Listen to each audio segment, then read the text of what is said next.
Very good afternoon, dear friends, ladies and gentlemen.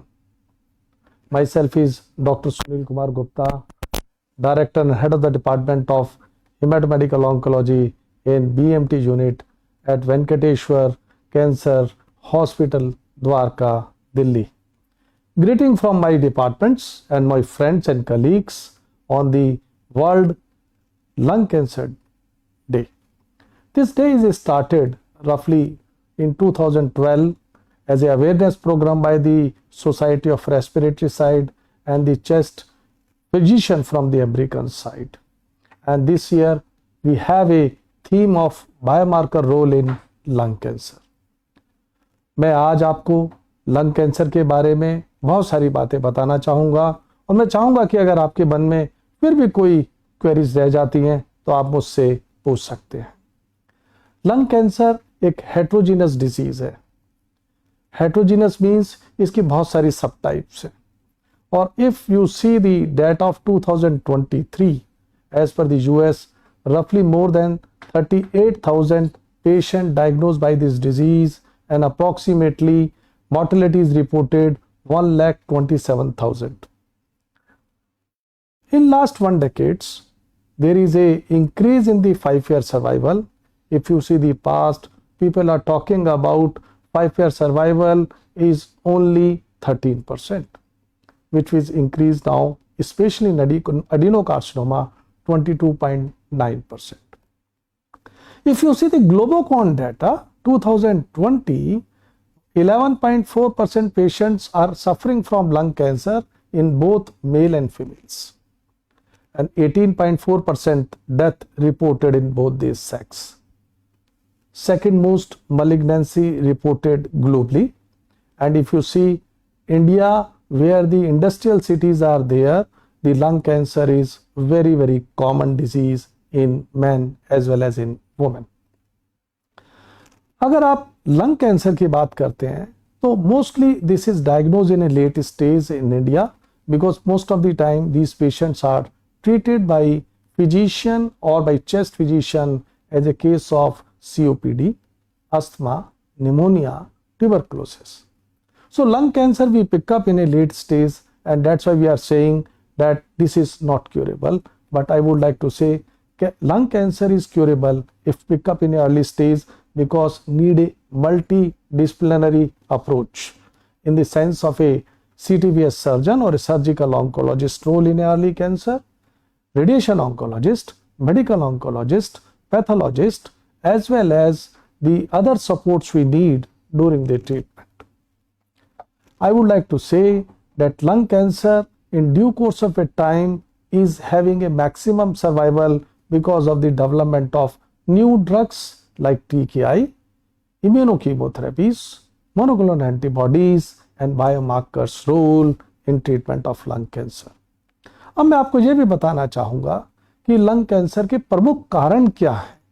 अगर आप देखें रफली 80 से 90% मरीजों में टोबैको और टोबैको प्रोडक्ट्स लंग कैंसर का एक मुख्य कारण है। चाहे आप सिगरेट के फॉर्म में लें, बीड़ी की फॉर्म में लें, हुक्का की फॉर्म में लें, पाइप की फॉर्म में लें, गुटखा की फॉर्म में लें, इनहेलेशन फॉर्म में लें या ई सिगरेट के रूप में लें, तंबाकू लंग कैंसर का एक प्रमुख कारण देखा गया है। इसके अलावा ऑक्यूपेशनल हजार्ड्स में देखा जाए, जो आदमी स्मोकिंग करता है और एस्बेस्टोस इंडस्ट्रीज में काम करता है, उन्हें लंग कैंसर या मेसोथेलियोमा के chances due course of time में बढ़ जाते हैं। इसके अलावा heavy metals like arsenic, beryllium, cadmium, silica और यूरेनियम आपके प्रमुख कारण हैं ड्यू कोर्स ऑफ टाइम में लंग कैंसर के if there is a occupational hazards. अगर आप देखें तो केमिकल इंडस्ट्रीज में diesel fumes itself is one of the reason of lung cancer.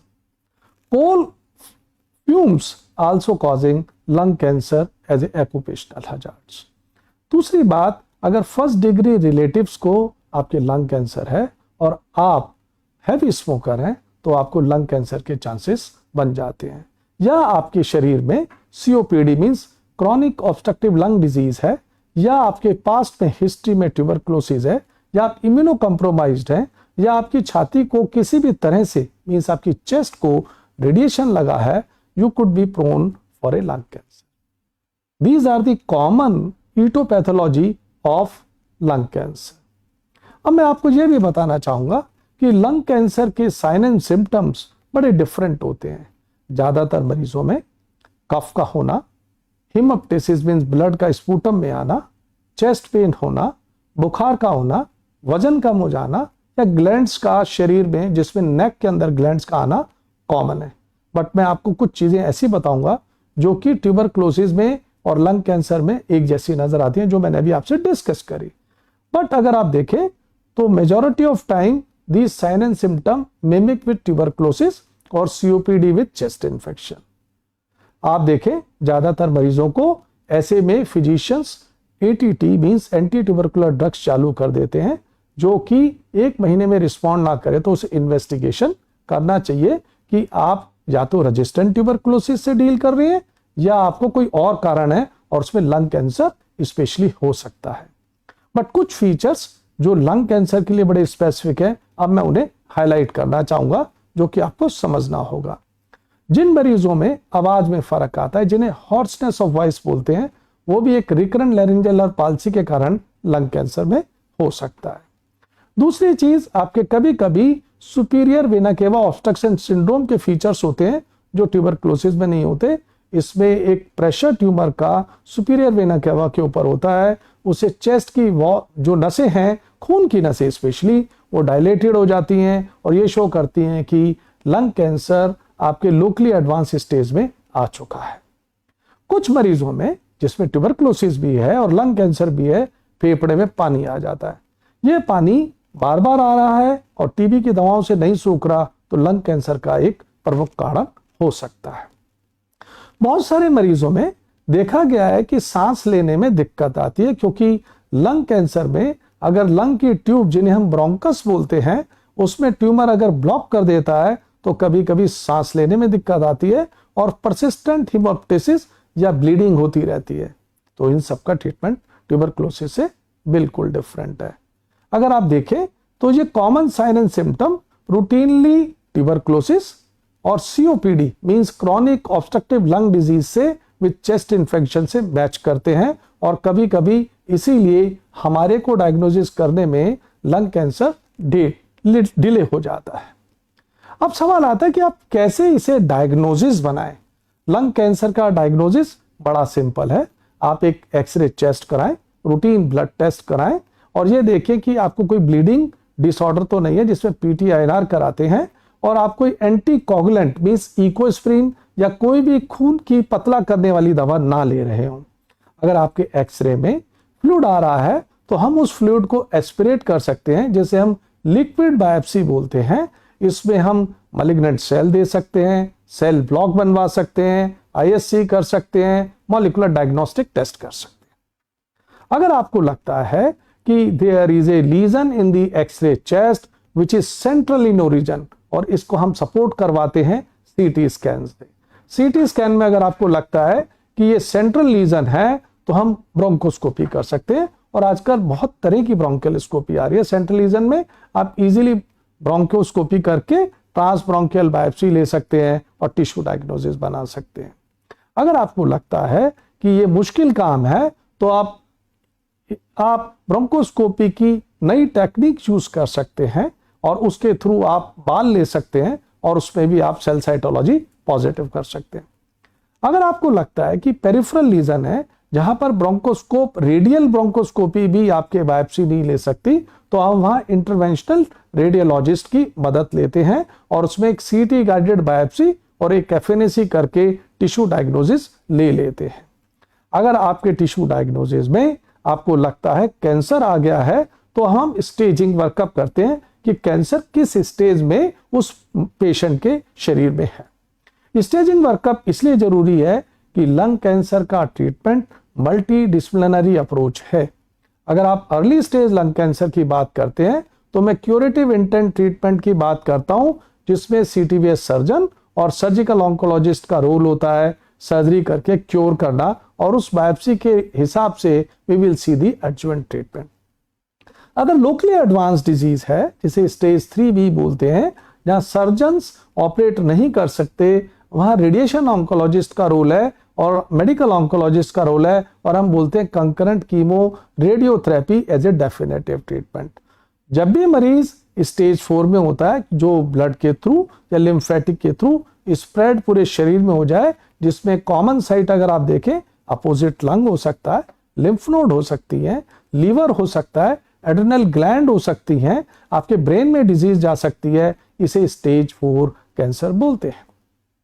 अब मैं आपसे बात करूंगा कि अगर आपका लंग कैंसर डायग्नोज हो गया है और पेट स्कैन आपने कराया, उसमें मीडियस्टिनल लिम्फ नोड है और खाली आपके सेंट्रल लीजन है, तो हम हमेशा मीडियस्टिनोस्कोपी या आपके ब्रोंकोस्कोपी लेकर, ट्रांसब्रोंकियल बायोप्सी लेकर प्रूफ करते हैं कि ये नोड कैंसर से ग्रसित है या नहीं। अगर वो कैंसर से ग्रसित नहीं होती तो हम लोकल सर्जिकल ट्रीटमेंट दे सकते हैं। बट स्टेज 1B के बाद अगर आप देखें तो MRI ब्रेन कराना बहुत जरूरी होता है। जब हम सर्जरी की बात करते हैं उससे पहले हम पल्मोनरी लंग फंक्शन टेस्ट कराते हैं, इसे PFT बोलते हैं, और ड्यूरिंग सर्जरी भी हम ब्रोंकोस्कोपी कर सकते हैं, जिसे इंट्रा ऑपरेटिव ब्रोंकोस्कोपी बोलते हैं। अगर आप देखें स्टेज 1B से स्टेज 3A तक सर्जिकल ट्रीटमेंट ऑप्शंस हमेशा मरीज के लिए खुले हुए हैं, अगर वो कोमॉर्बिड कंडीशंस नहीं रखता है तो। अगर आप सर्जरी करते हैं उसके बाद आपकी बायोप्सी के हिसाब से नोड या मार्जिन या आपके हिस्टोपैथोलॉजी किस तरह की है, क्या वो हाई रिस्क में आता है। हाई रिस्क का मतलब होता है poorly differentiated carcinoma, high grade neuroendocrine tumours, wedge biopsies, grade 3 tumours और मार्जिन पॉजिटिव अगर आते हैं तो हाई रिस्क में आता है। उसके लिए अर्जेंट ट्रीटमेंट की जरूरत पड़ती है, और उसमें आज की डेट में हमारे पास साइटोटॉक्सिक ड्रग, जिन्हें हम कीमोथेरेपी बोलते हैं, वो अवेलेबल है। हमारे पास इम्यूनोथेरेपी अवेलेबल्स हैं, वो एटुलिजुमैब फॉर्म में है, पेम्ब्रोलिजुमैब फॉर्म में है और डोलामिजुमैब फॉर्म में है। और हमारे पास आज की डेट में मोनोक्लोनल एंटीबॉडीज और न्यू ड्रग्स अवेलेबल हैं, जैसे 3rd जनरेशन TKI, जिसे ऑसिप्टेनिब कहते हैं, एडजुवेंट ट्रीटमेंट के लिए स्टैंडर्ड ऑफ केयर है। अब सवाल उठता है कि आप अगर स्टेज 3A में देख रहे हैं और कभी कभी सर्जन्स को लगता है कि वो ऑपरेट करने से पहले 2 या 3 साइकिल न्यू एडजुवेंट कीमोथेरेपी देकर अपने शरीर में उस ट्यूमर को छोटा करके सर्जरी करें तो ज़्यादा बेटर तरीका है। ये ऑप्शन B एक आज की प्रैक्टिस में देखा गया है। कोई भी पेशेंट जो इनऑपरेबल है बट वो फैला हुआ नहीं है, लोकली एडवांस है, उस कंडीशन में कंकरेंट कीमो रेडियोथेरेपी या definitive radiotherapy is the treatment of choice. और उस ट्रीटमेंट के बाद अगर मरीज एक्सीलेंट पार्शियल रिस्पॉन्स या नियर CR होता है तो 1 साल के लिए इम्यूनोथेरेपी का ट्रीटमेंट दिया जाता है, जो कि लेटेस्ट 2003 की गाइडलाइंस शो करती है। अब सवाल उठता है कि आप लंग कैंसर को कैसे देखते हैं। मैं लंग कैंसर को 2 हिस्सों में डिवाइड करता हूं। एक हिस्से में कहते हैं कि non small cell lung cancer, जो कि 80 से 85% मरीजों में देखा जाता है। 15 से 20% मरीजों में स्मॉल सेल कार्सिनोमा होता है। और आपको एक खास बात बताना चाहता हूं कि स्मॉल सेल कार्सिनोमा में 100% स्मोकिंग या टोबैको प्रोडक्ट की हिस्ट्री मिलती है, जबकि non small cell lung cancer में 80 से 85% मरीजों में टोबैको च्यूइंग या tobacco habits, whether it's a smoking form, inhalation form या स्नफ फॉर्म की हिस्ट्री मिलती है। अब सवाल उठता है कि स्मॉल सेल कैंसर का ट्रीटमेंट बिल्कुल डिफरेंट है, क्योंकि ये बहुत तेजी से फैलने वाला होता है। शरीर में खून के थ्रू, लिम्फ नोड के थ्रू, ये लीवर में, अपोजिट लंग में, हड्डियों में, ब्रेन में तेजी से फैलता है। इसके लिए हमारे पास साइटोटॉक्सिक ड्रग मींस कीमोथेरेपी भी है, प्लस कॉम्बिनेशन ऑफ इम्यूनोथेरेपी भी है। अगर वो मेटास्टेटिक डिजीज या एक्सटेंसिव डिजीज है तो हम कहते हैं कि combination of immunochemotherapy is a better option. इसमें रिस्पॉन्स बहुत अच्छा जल्दी से आता है, मरीज को 6 महीने साल भर मरीज ठीक रहता है। कुछ मरीजों में रिलैप्स के चांसेस भी रहते हैं, और रिलैप्स कॉमनली लोकल साइड पे भी हो सकता है, ये डिसेमिनेशन ब्रेन में भी जा सकता है। बट आज हमारे पास स्मॉल सेल लंग कैंसर के लिए ट्रीटमेंट ऑप्शंस बेटर अवेलेबल है। अब सवाल उठता है non small cell lung cancer का। इसमें स्क्वेमस सेल कार्सिनोमा और एडिनोकार्सिनोमा और ब्रोंकियोअल्वेलर कार्सिनोमा और दूसरी सब टाइप हम देख सकते हैं। स्क्वैमस सेल कार्सिनोमा के लिए भी आजकल हम बायोमार्कर या मॉलिक्यूलर डायग्नोस्टिक टेस्ट कराते हैं। अगर आप देखें तो एक सिंपल सा टेस्ट है NGS, next generation sequencing of genes. इसमें हम 30 जीन्स, 50 जीन, 1000 जीन सबको देख सकते हैं। बट अगर आप देखें आजकल ब्रॉड मॉलिक्यूलर डायग्नोस्टिक टेस्ट दोनों में कराते हैं, एडिनोकार्सिनोमा और स्क्वैमस सेल कार्सिनोमा में। स्क्वैमस सेल कार्सिनोमा में आप इम्यूनोथेरेपी जिसमें PDL1 का आप स्टेटस देखते हैं plus cytotoxic drug treatment of choice है। बट एडिनोकार्सिनोमा सबसे इंपॉर्टेंट है जिसमें आज की डेट पे 5 ईयर सर्वाइवल रफली 22 से 23% तक हो गया है, जो पहले 13% था। और ये सब न्यू ड्रग्स के कारण हुआ है, because we are having a new molecular diagnostic test. अगर आपके एडिनोकार्सिनोमा आता है तो आप देखें ये ज्यादातर पैसिव स्मोकिंग वाले पेशेंट्स में होता है। दूसरी चीज फीमेल्स में कॉमन होता है, एशियन वुमेन में कॉमन होता है। ये एक बड़ी स्पेसिफिक सब टाइप है जो देखा गया है कि पैसिव स्मोकिंग के कारण भी देखा गया। अगर आप बात करते हैं मॉलिक्यूलर डायग्नोस्टिक टेस्ट की, तो ऐसे मरीजों में हम या तो 3 स्पेसिफिक टेस्ट एज पर दी गाइडलाइंस करें, जिसमें आपके EGFR, ELK और PDL1 सबसे पहले टेस्ट होते हैं। बट आज की डेट में हम वेट नहीं कर सकते क्योंकि हर टेस्ट की रिपोर्ट में 2 से 3 हफ्ते का टाइम लगता है।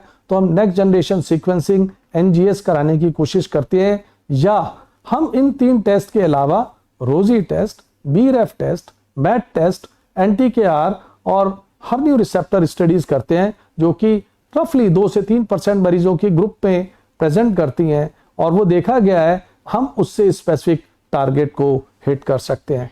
आज हम ओनली TKI की बात नहीं करते। अगर आप 10 साल पुरानी बात करें, इन 10 सालों में we have first generation TKI, second generation TKI और थर्ड जनरेशन TKI आ चुके हैं। और इसके अलावा न्यू ड्रग्स 2023 में आ गई, मैं किसी दवा का नाम नहीं लेना चाहता, जो कि थर्ड जनरेशन TKI की तरह रिस्पॉन्ड कर रही हैं। अगर आप देखें थर्ड जनरेशन TKI ब्रेन में भी अगर कैंसर चला गया है, वहां पे भी ब्लड ब्रेन बैरियर को क्रॉस करती है और आपके रिजल्ट्स देती है। ब्लड जब भी बीमारी ब्रेन में आ जाती है तो मैं हमेशा ये कहता हूं हमारे पास 2 ऑप्शन है। अगर ओलिगोमेट्स है तो हम सर्जिकली रिमूव कर सकते हैं, और अगर हमारे पास लगता है मल्टीपल मैट्स है तो हम क्रैनियल रेडियोथेरेपी या SBRT दे सकते हैं। मैं ये कहना चाहता हूं कि आज ब्रेन में भी डिजीज आने के बाद थर्ड जनरेशन TKI ने एक survival and quality of life lung cancer में चेंज कर दिया है। मैं आपको ये बताना चाहता हूं कि अगर आप स्मोकिंग करते हैं, उसमें हैवी स्मोकर वो होते हैं जो 30 पैक्स पर डे से ज़्यादा लेते हैं, आप उसे क्विट भी कर सकते हैं। आप अगर दृढ़ निश्चय रखें तो मैं आपको बताऊं, हमारे पास मोटिवेशनल बिहेवियरल थेरेपीज हैं, हमारे पास ड्रग्स हैं, हमारे पास मूड एलिवेटर्स हैं, हमारे पास साइकेट्रिस्ट हैं, जिससे कि आप इस दवा को या इस एडिक्शन को छोड़ सकते हैं।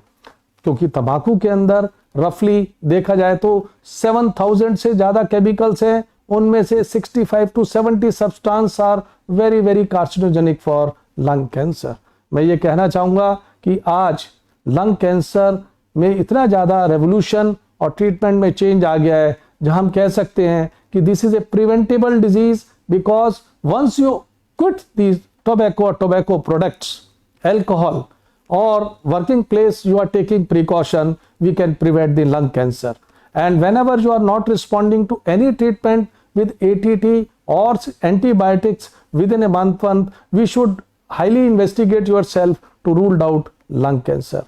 मैं ये कहना चाहूँगा वर्ल्ड लंग कैंसर डे पर कि आप अपने परिवार को, अपनी समाज को, अपने देश को सुधार सकते हैं। अगर आप हैवी स्मोकर हैं या टोबैको कि किसी भी तरह से हैबिट पे पीड़ित हैं, तो अपने समाज को सुधार सकते हैं। जब आप हैवी स्मोकर होते हैं तो आप अपने परिवार को पैसिव स्मोकिंग या सेकंड हैंड स्मोक देके कैंसर का एक प्रमुख कारण बना देते हैं। इसीलिए बहुत सारी फीमेल्स जब मेरे पास आती हैं और ये कहती हैं कि डॉक्टर साहब मैंने तो कभी स्मोकिंग करी नहीं, तो मैं जब पूछता हूँ उनकी फैमिली में तो पता लगता है उनके हस्बैंड चेन स्मोकर थे, सारे दिन वो अपने घर के अंदर स्मोकिंग करते थे। उस पैसिव स्मोकिंग के कारण उस वुमेन को लंग कैंसर हुआ। तो क्या आप इस चीज को छोड़ सकते हैं, एक दृढ़ निश्चय बना सकते हैं कि आप अपने आप को, अपनी फैमिली को, अपने बच्चों को, अपने परिवार को, अपने देश को बचाना चाहते हैं, तो एक मैसेज यही देना चाहूँगा, please quit tobacco.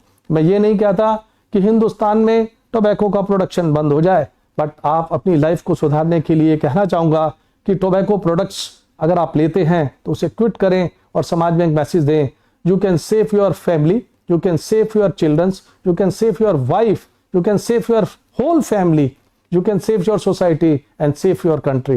Thank you very much for your kind attention, please. If you have any query, you can ask me.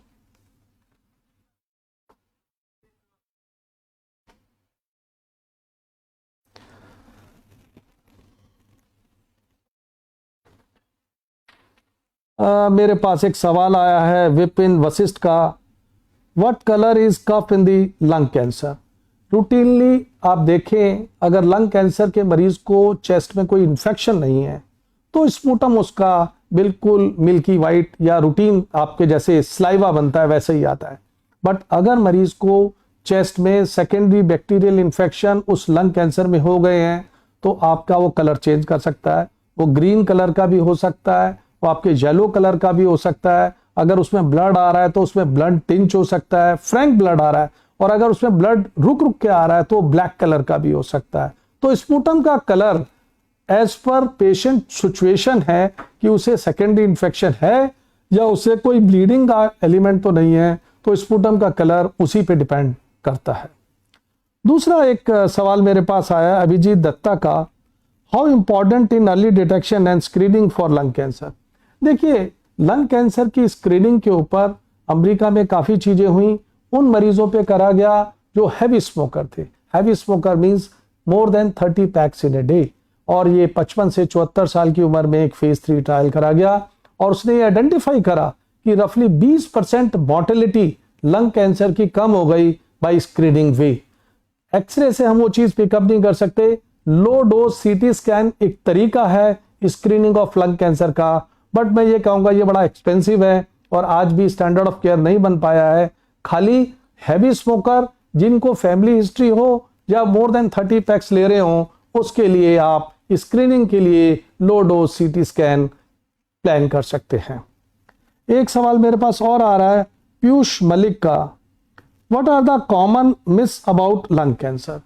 देखिए, कॉमन मिस क्या होता है कि एक आदमी कहता है यार देखो मैं तो 20-30 साल से सिगरेट पी रहा हूं, कुछ नहीं हुआ, आज कह रहे हैं मुझे लंग कैंसर होने के चांसेस हैं।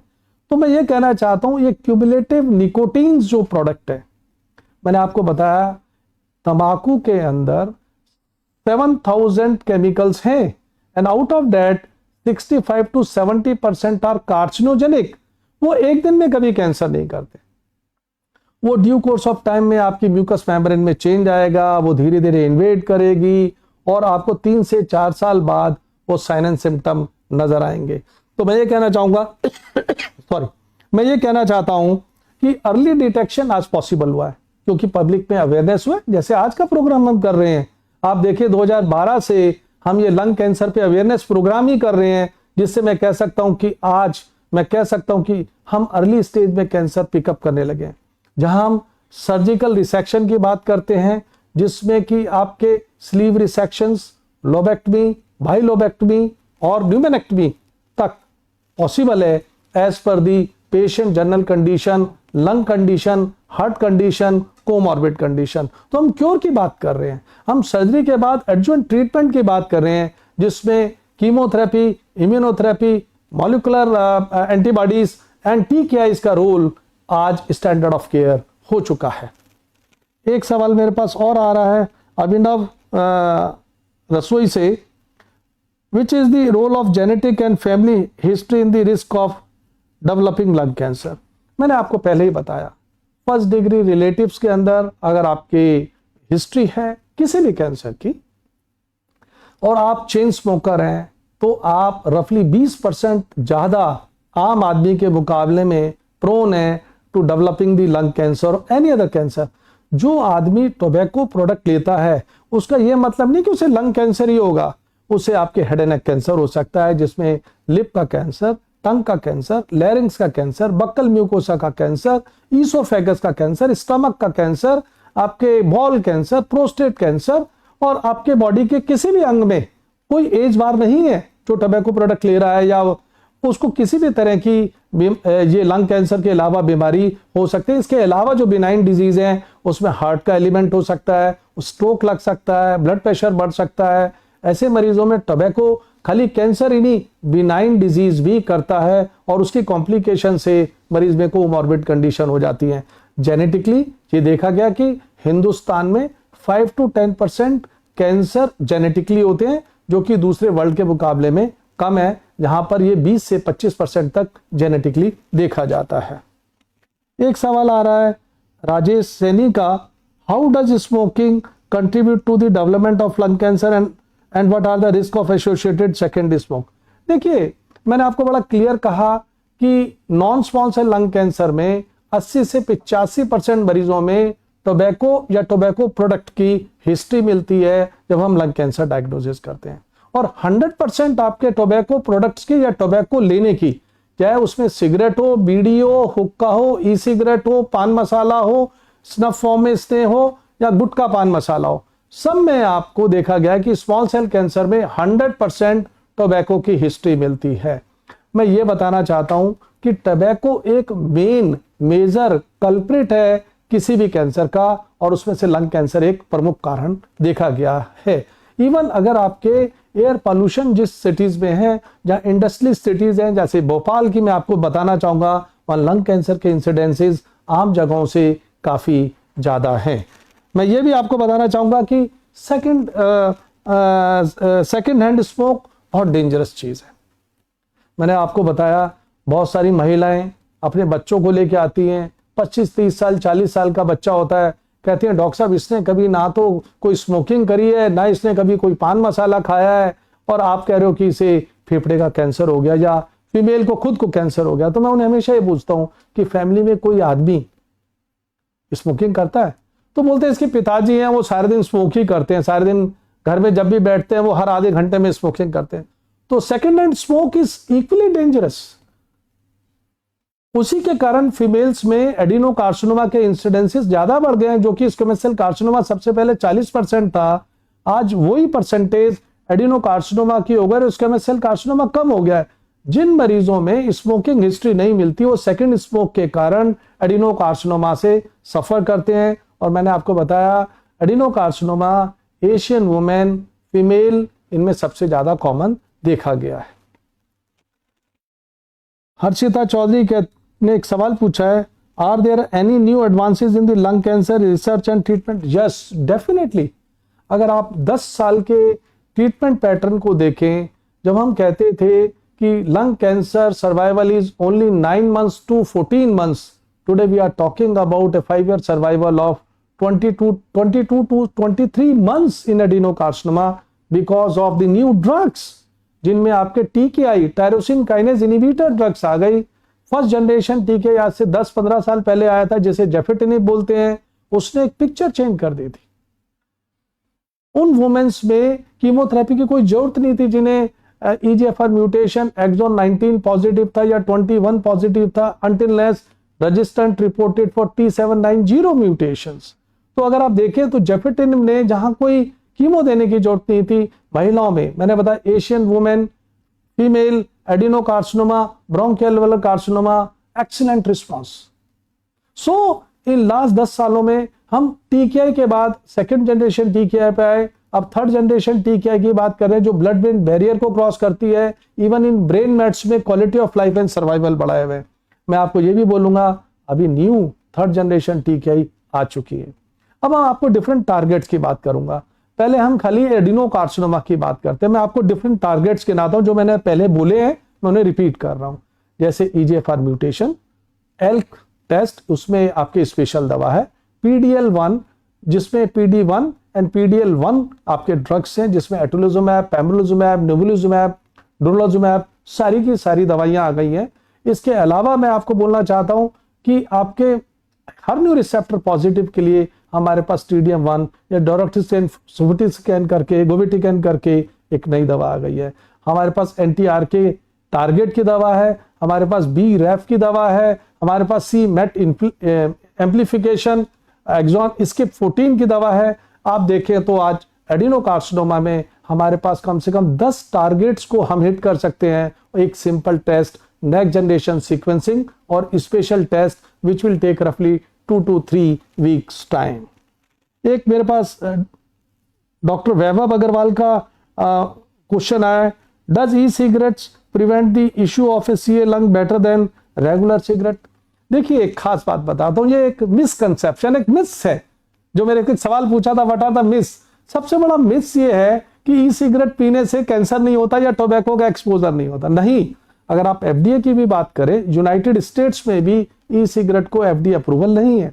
ई सिगरेट वैम्पिंग में भी उतना ही आपके टोबैको का एक्सपोजर केमिकल्स का, स्पेशली निकोटीन और दूसरे केमिकल्स का होता है। और ई सिगरेट अगर आप देखें तो एयरक्राफ्ट में भी बैन है। तो e cigarette is not the answer. Tobacco product whether you are taking in e cigarette form और ओरल फॉर्म और इनहेलेशन फॉर्म और इनहेलेशन के अलावा smoke form, everything is harmful for the body, not only for lung cancer, for all the body cancer. Age is not the bar. एक श्वेता जायसवाल का सवाल है, how long can you have lung cancer without knowing? देखिए lung cancer का एक सबसे बड़ी चीज है कि लंग कैंसर का प्रेजेंटेशन दो तरह से होता है। एक होता है सेंट्रल लीजन, जिसमें बिल्कुल फेफड़े के साथ वाली सांस की नलियों में जब आपके होता है तो उसमें सिम्टम जल्दी आ जाते हैं, क्योंकि वो प्रेशर इफेक्ट रखती है, सांस लेने में दिक्कत कर सकती है, निमोनिया कर सकती है। और पेरिफेरल अगर आप देखें तो लंग का एक बहुत बड़ा पोर्शन है जो मोर देन 1/3 अगर आप देखें तो उसमें कभी कभी लंग छोटे से लीजन को पिकअप नहीं कर सकता। इवन सीटी स्कैन अगर आप देखें 1 सेंटीमीटर मींस 10 मिलीमीटर से छोटे ट्यूमर को मिस कर सकता है। पेट स्कैन भी 5 मिलीमीटर से छोटे लीजन को मिस कर सकता है। तो कहने का मतलब यह कि लंग कैंसर अगर आप हैवी स्मोकर हैं और आपको कोई भी साइन एंड सिम्टम आ रहा है तो आपको अपने आप को इन्वेस्टिगेट कराना चाहिए कि क्या आप कहीं कैंसर से अर्ली स्टेज में ग्रसित तो नहीं है। उसके लिए आप सीटी करा सकते हैं, एक्सपर्ट से मिल सकते हैं, और जरूरत पड़े और कोई ऐसी सस्पिशियस लीजन हो जो सेंट्रल लीजन है तो ब्रोंकोस्कोपी करके भी हम उसको जांच कर सकते हैं। और कुछ मरीजों में देखा गया है कि लंग कैंसर के साथ ट्यूबरक्लोसिस हमने कुछ मरीजों में देखी, और ये 5 से 10% मरीजों में हमने देखा भी है कि दोनों चीजें साथ मिली हुई हैं। तो ये नहीं है कि आपको लंग कैंसर के साथ ट्यूबरक्लोसिस नहीं हो सकती या ट्यूबरक्लोसिस के साथ लंग कैंसर नहीं हो सकता। एक डॉक्टर प्रियंका रैना का सवाल है, what are the advance changes in the lung cancer treatment in the last 10 years? देखिए मैंने आपको बताया इवन हमारे ब्रोंकोस्कोपी में भी हमारी ब्रोंकोस्कोपी चेंज हो गई। हम पहले खाली ब्रोंकोस्कोपी की बात करते थे, आजकल रेडियल ब्रोंकोस्कोपी की बात करते हैं, वर्चुअल ब्रोंकोस्कोपी की बात करते हैं, इवन ब्रोंकोस्कोपी से स्टंट डालने की बात करते हैं। अगर लंग कैंसर में किसी ब्रोंकस में ट्यूमर अगर ब्लॉक हो जाता है तो हम स्टेंटिंग कर देते हैं, लेजर से उसको कर देते हैं। अगर हेमोप्टाइसिस रुक नहीं रहा है तो हम ब्रैकीथेरेपी, रेडियोथेरेपी दे देते हैं, एक्सटर्नल रेडियोथेरेपी दे देते हैं। तो आप देखें इन सब चीजों के कारण आज क्वालिटी ऑफ लाइफ और सर्वाइवल लंग कैंसर का बढ़ गया। और मैंने टारगेट्स तो आपको बताई हैं। पहले हम हर पेशेंट में जहां लिम्फ नोड होते थे मीडिएट स्टेनोग्राफी करते थे, आजकल हम पेट स्कैन में देखते हैं सॉरी कि कितना अपटेक आ रहा है। अगर उसमें हमें लगता है कि वो इनसिग्निफिकेंट है या वो रिएक्टिव है तो हम ऐसे केसेस में ब्रोंकोस्कोपी से खाली ट्रांसब्रोंकियल बायोप्सी करा देते हैं या एंडोस्कोपिक अल्ट्रासाउंड बेस ये कर लेते हैं, एंडोब्रोंकियल अल्ट्रासाउंड करके इसको देख लेते हैं। तो आपकी अगर आज देखें तो हमारे साइंस में इतना ज्यादा radiologically, pathologically, molecular diagnostic point of view से इतना चेंज आ गया है कि आज हम ये कह सकते हैं कि मरीज किस स्टेज में है, कौन सा टारगेट उसे हिट करना है। मैं आपको एक मरीज की बात बताता हूं। वो मरीज रफली 72 ईयर ओल्ड फीमेल थी, मेरे पास आई। मैंने उसको कहा कि आपको एडिनोकार्सिनोमा है, ये टेस्ट कराते। आपको ताजुब होगा, एक BRAF करके म्यूटेशंस होती हैं जो उस टारगेट में पॉजिटिव आई, जो लेस देन 2% होती हैं, and you will surprise this lady surviving with 1 pills for last more than 1 years. When people are talking about its end of road, I say it's a start of roads, and she is seeing the rising sun now in her life, and she always say, doctor साहब एक गोली से सब कुछ ठीक हो गया, मैं सोच रही थी आप कीमोथेरेपी दोगे, आप मुझे रेडियोथेरेपी दोगे। मैंने नहीं, आपका एक टारगेट पॉजिटिव आया है। तो मैं डॉक्टर रैना को ये कहना चाहता हूं कि वक्त के साथ हम मॉलिक्यूलर डायग्नोस्टिक टेस्ट में, जिसे आज नेक्स्ट जनरेशन सीक्वेंसिंग बोलते हैं, 1000 जीन्स तक को एनालाइज कर लेते हैं। एक सवाल आया है डॉक्टर विराग शाह का, what are the common risk factor for lung cancer. देखिए, कॉमन रिस्क फैक्टर में मैं आपको बता दूं, स्मोकिंग आप खुद तो कर रहे हैं, सेकेंड हैंड स्मोक या smokeless tobacco itself is very dangerous. अब कुछ पॉइंट्स गिनाता हूं, जैसे आप कहीं फैक्ट्री में काम करते हैं जिसमें एस्बेस्टोस का काम होता है या हैवी मेटल्स का काम होता है, जिसमें आपके आर्सेनिक हुआ, आपके बेरिलियम हुआ, कैडमियम हुआ, आपके कोल इंडस्ट्री में काम कर रहे हैं तो कोल फ्यूम्स हुई, आपके अगर केमिकल इंडस्ट्री में काम करें तो डीजल फ्यूम्स हुई, यूरेनियम इंडस्ट्री में काम करें तो यूरेनियम हुआ, कैडमियम हुआ, सिलिका हुआ, सोटा हुआ। मींस मैं आपको यह बताना चाहता हूं कि आप जिस वर्क प्लेस में भी काम कर रहे हैं वो भी आपकी लाइफ के लिए डेंजरस हो सकता है, क्योंकि एस्बेस्टोसिस ऑक्यूपेशनल हजार्ड में देखा गया है 3 से 4% मरीजों को लंग कैंसर और मेसोथेलियोमा के चांसेस, जो प्लूरा की बेस का एक कैंसर होता है, वह एस्बेस्टोसिस के कारण होता है। ये कॉमन रिस्क है। या आप कह सकते हो फर्स्ट डिग्री रिलेटिव को कोई कैंसर हो, फैमिली में कोई कैंसर हो, आपको प्रीवियसली कोई कैंसर हो तो आपको सेकंड मैलिग्नेंसी हो सकती है। आपके चेस्ट पर अगर रेडियोथेरेपी लगी है तो हो सकती है। अगर आप क्रॉनिक सीओपीडी के मरीज हैं या पुरानी ट्यूबरक्लोसिस रही है, आपके एक बेसिक साइन बताता हूं, आपकी उंगलियों में नखून है, अगर उसमें चेंजेस आ रहे हैं तो लंग कैंसर में क्लबिंग एक क्लिनिकल फीचर होता है to identify the lung cancer and chronic lung disease. तो मैं ये कह सकता हूं एक फैक्टर नहीं है, मल्टीपल फैक्टर्स हैं जिसमें आपके, मैंने बताऊं रेडॉन गैस जो है, बेसिकली जो रेडॉन से निकलती है वो भी लंग कैंसर का एक प्रमुख कारण देखा गया है। ये एक सवाल उठा है Shahid Ali, how to recognise early sign and symptom of lung cancer.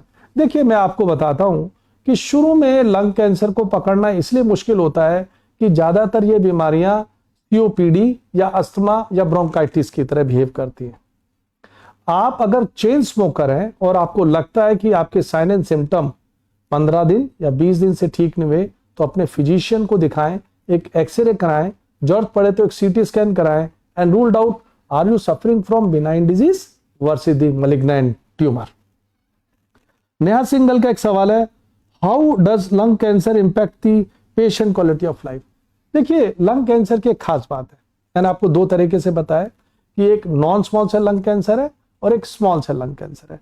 इस स्मॉल सेल लंग कैंसर की बात जब हम करते हैं तो ये बहुत तेजी से फैलने वाला, खून के थ्रू, लिम्फेटिक्स के सिस्टम के थ्रू तेजी से फैलता है, रिस्पॉन्ड भी उतना बेटर ही करता है। अब इसमें दो सवाल होते हैं कि अगर आपको एक्सटेंसिव डिजीज है उसमें सर्वाइवल कम हो जाता है, क्योंकि ये ज्यादातर देखा गया है खून के थ्रू ब्रेन में स्प्रेड कर जाता है और वहां क्वालिटी ऑफ लाइफ पे भी इंपैक्ट कर सकता है। उसमें आपको लकवा मार सकता है, चलने में दिक्कत हो सकती है, विजुअल प्रॉब्लम्स हो सकती हैं, आपकी क्वालिटी ऑफ लाइफ खराब हो सकती है। तो मैं ये कहना चाहूंगा कि जितना एडवांस लंग कैंसर होता है उसका इंपैक्ट आपको नहीं, पेशेंट को नहीं, फैमिली पे भी पड़ता है, बच्चों पे भी पड़ता है, क्योंकि उनकी डे टू डे लाइफ भी इंपैक्ट होती है जब आप कैंसर से ग्रसित होते हैं और एडवांस कैंसर होते हैं। तो quality of life definitely advance stage में दिक्कत का विषय है, जिसमें ब्रेन में अगर डिजीज गई है उसमें क्वालिटी ऑफ लाइफ ज्यादा डिटोरेट करती है, क्योंकि इससे आपकी मेमोरीज लॉस होती हैं। अगर आपको रेज्ड हो जाता है प्रेशर ब्रेन के अंदर तो वॉमिटिंग आ सकती है, आप बेहोश हो सकते हो, सर दर्द हो सकता है, लकवा मार सकता है, विजुअल प्रॉब्लम्स हो सकती है। एक अशोक कुमार वर्मा हैं, उनका एक सवाल आया है, एक हर्षिता चौधरी का आया था, are people who has quit smoking still at risk of lung cancer. देखिए, जब आपने स्मोकिंग छोड़ दी तो आपके risk of lung cancer decrease हो जाता है।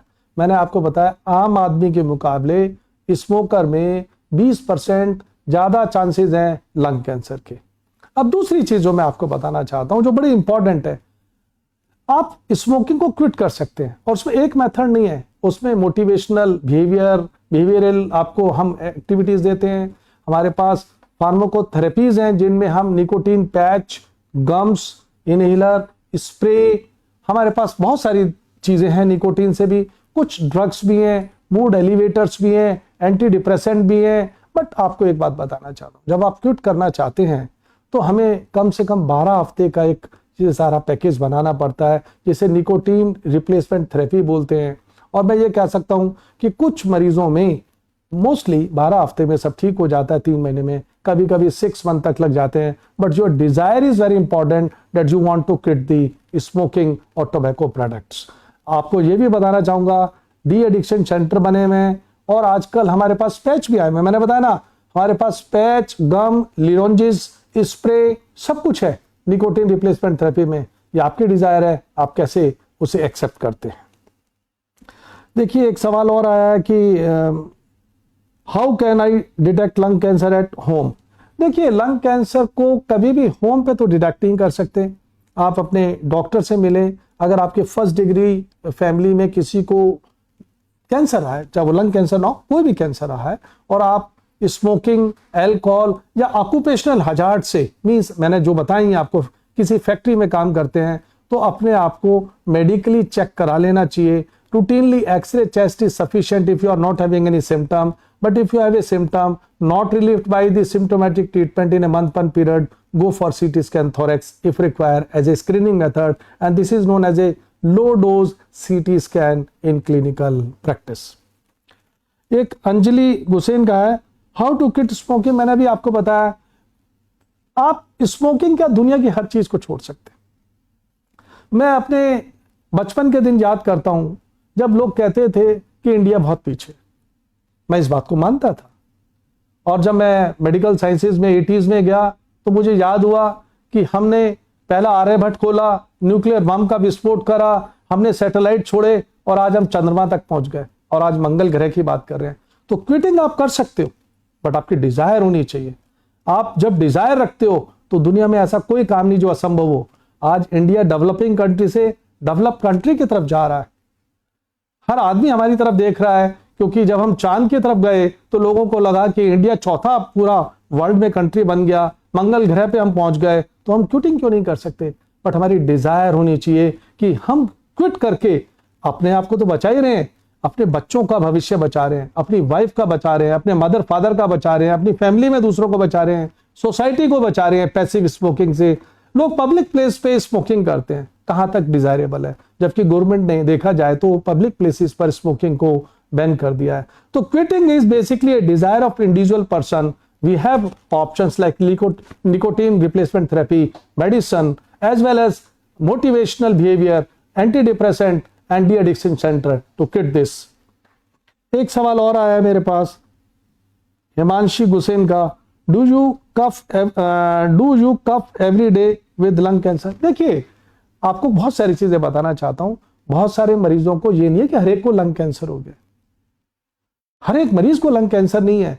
किसी को हो सकता है पोलन से एलर्जी हो, अस्थमा हो, वो आपके घर में आपके कोई ऐसा प्लांट लगा हुआ है जिससे आपको एलर्जी और आपको एलर्जिक ब्रोंकाइटिस हो, या सीजनल ब्रोंकाइटिस होती है। कई लोगों को देखा जाए तो डस्ट से आपको एलर्जी होती है, मस्टर्ड ऑयल से होती है, किसी को वेजिटेबल से हो सकती है, किसी को स्प्रे से हो सकती है। हम कितने भी कॉस्मेटिक यूज करें उनसे आपको एलर्जी हो सकती है। तो हर खांसी कैंसर नहीं है, और हर खांसी में हम कैंसर रूल्ड आउट ना करें, ये भी मैं सलाह नहीं दूंगा।